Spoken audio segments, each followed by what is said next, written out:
Good morning folks, it's Toad here with Visordown. Welcome to LA, and I have jetted off across the Atlantic. It's raining and cold at home and it is beautiful and sunny here, and I'm stood outside the Bike Shed Motor Company in Los Angeles for the launch of the new Royal Enfield Shotgun 650.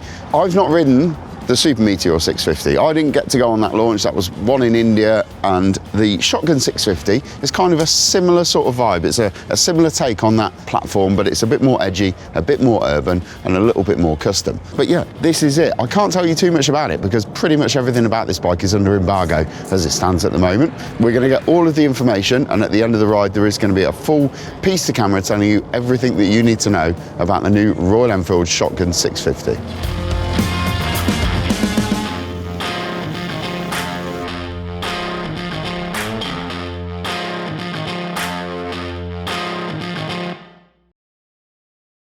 Here we are folks, we have escaped LA and we are up here on the Angeles Crest Highway. We have done around about 80 miles so far, so we've crammed in quite a lot of riding. The first half of it was all just threading through, trying to get out of Los Angeles, a little bit of freeway work, and then we got about 75 miles out of Los Angeles, and then we started to hit some really nice canyons. But what I'm primarily going to talk about now is just a little bit of a first impressions of how the bike is handling. So first up, around town in LA, it's kind of the perfect bike because you've got low seat, it's really accessible, you've got a nice grunty engine that isn't too intimidating, and you've got really sharp brakes. Like on the Himalayan that I was riding in the Himalayas not very long ago, the rear brake on this thing is super sharp and super powerful, which personally I love.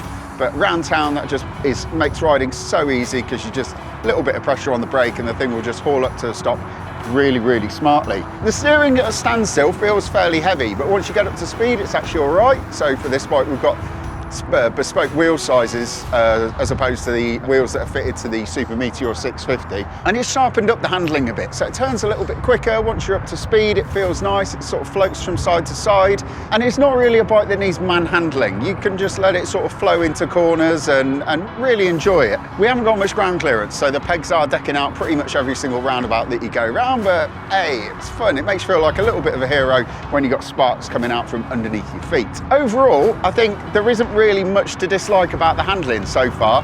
The only thing that I have noticed is we've got shower suspension at the front and shower shocks at the rear. There isn't a huge amount of travel in there, so there are some bobbers and some cruiser style roadsters out there that have got quite a real plush feeling to the suspension. This hasn't got that really soft plush feeling. It feels a bit more like a roadster than a traditional cruiser does. The only thing about that is occasionally if you do hit a bump mid-corner, you get the bike sort of squirming around on its suspension just a little bit. It never feels like it's going to get out of control or get away from you. And if anything, it kind of makes the riding a little bit more engaging and a little bit more enjoyable from my point of view. So we are at the halfway point. We've just pulled up here at this lovely little restaurant to have some food. I'm going to get some food and then I'm going to catch up with you once we get back into central Los Angeles when we're in the downtown area at the hotel and tell you everything else that you need to know about the Royal Enfield Shotgun 650.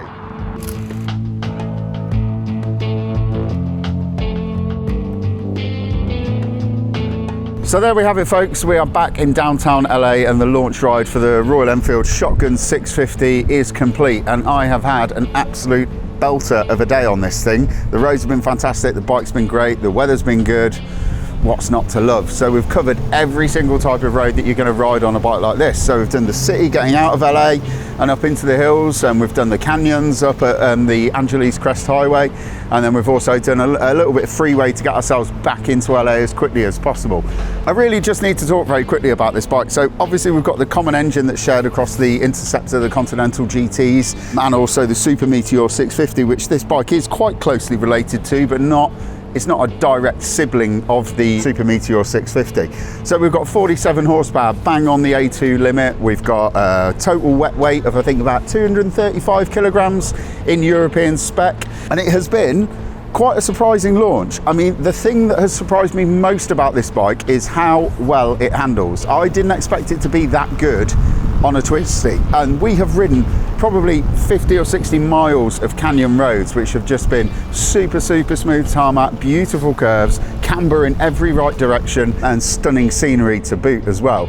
a lot of these bikes, a lot of these cruisers, come bobbers, come roadsters, they can be quite point and square. They don't really like going around corners, they don't like to be sat on their side for very long, and what you end up doing is squaring the corner off, standing the bike up, and then using the power to ride the thing out of the corner.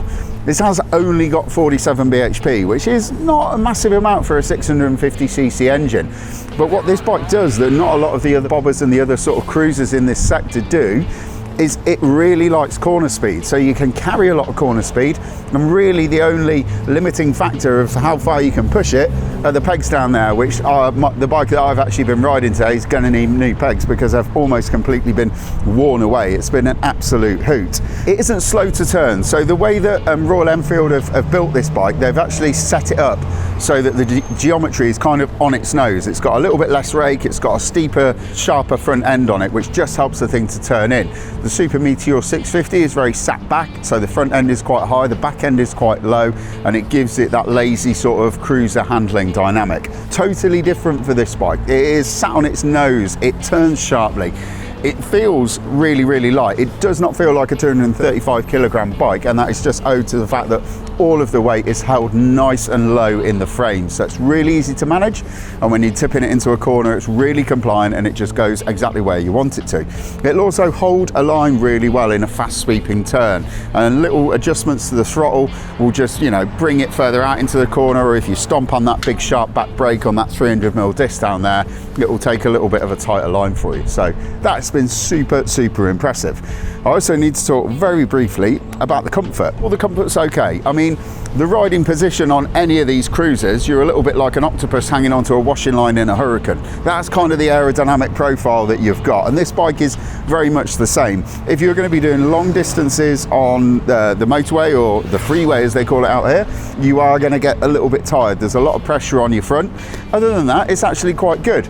There's a little bit of vibes coming through the foot pegs. You do get a bit of vibes coming through the handlebars. After about 3.5 or 4 hours of riding, my fingers were starting to get a little bit numb, but it's not that bad. Funnily enough, the faster you go, the less it vibes. It seems to get vibey in the middle of the rev range. If you push on past that, it will sort of chill out and it will get a little bit better. But overall, it's a belter. I mean, these things are priced to sell. Royal Enfield don't make expensive bikes, and this one is very well spec'd. You've got a nice analog speedo, you've got a little LCD cluster in the middle there, and you've got the Tripper navigation system, which gives you that turn-by-turn navigation, hooks up to the Google Maps on your phone. So it's all very simple. Everybody's got Google Maps, then you can put your phone in your pocket and know exactly where you're going. I also like the way that this bike is quite stripped back. There's no electronics at all. You've got 2-channel ABS, there's no riding modes, there's no traction control to worry about. Get on the thing, ride it, look cool and have fun, and that is basically what it's all about. Like I said at the start of the video, it surprised me. It has surprised me. I didn't think it was going to be this good handling.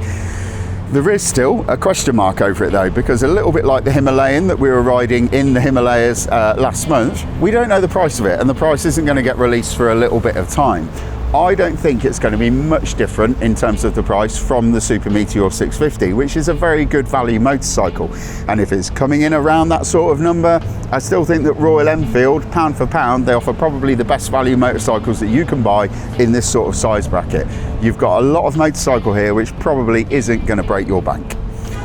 Right, hold your horses there, Toad, because while he is correct that the price wasn't known at the time of recording this video, it has been announced now, so we thought we'd better update you with that information. So the new Shotgun 650 will be hitting UK dealers in the first quarter of 2024. The base model is the sheet metal grey bike that you should be looking at on your screen, which starts at £6,699. Up next we have both the plasma blue and green drill bikes, which you should be looking at on your screen round about now, and they are £6,799. And finally we have the top spec machine, which is the one you can see me riding, which is the stencil white bike, and that is £6,899. On a value for money front, that stands the Shotgun in good stead against the competition, which is, well, weirdly, the bike it's based on. On price alone, there isn't a colour variant of the Super Meteor 650 that can match the more youthful and dynamic looking Shotgun. It's also worth noting that the bike comes with both the single seat and the dual seat from the dealership, and all it takes is a handful of bolts to change it from one configuration to another. You can even swap out the pillion seat if you want for a little luggage rack should you want to carry some overnight kit. Anyway, I've waffled on far too long on that one, folks. You've been watching Visordown. My name is Toad, and if you've liked the video, please hit like and subscribe so you can stay up to date with all of our latest videos. And for all the latest news, reviews and motorcycle features, get yourself over to visordown.com. Cheers.